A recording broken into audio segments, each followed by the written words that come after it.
Vou facer un exemplo de capital simbólico porque abrín o Instagram e saíume unha pasarela cos vestidos de Miu Miu. Era un vídeo, pero eu busquei a páxina e traio un par de fotos dos vestidos que están desfilando estes días e traio unha foto dun vestido que eu fixen. Que fixeno eu, cosino eu, ideeino eu.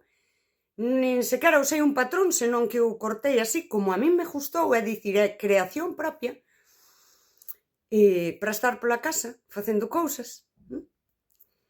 E cando a veces vexo pois, unha exposición de arte e digo, pois pinto eu mellor. E digo, bueno, ti tamén, sí?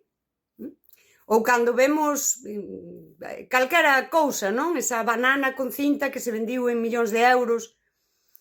E detrás dese valor está o valor simbólico. E daquela e hoxe, así como a veces digo, eu pinto mellor que ese que expón nas galerías e vende os cadros a 3.000, hoxe veño dicir, e seguramente ninguén mo nega, que eu fago uns vestidos máis bonitos cos que Miu Miu ten estes días en pasarela, e o que me falta é o capital simbólico para poder pedir 2.000 euros por ese vestido, que a máis logo se fai.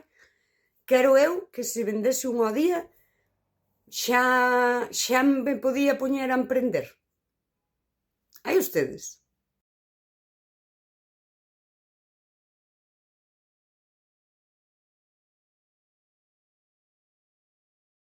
E xa estaría. Capital simbólico.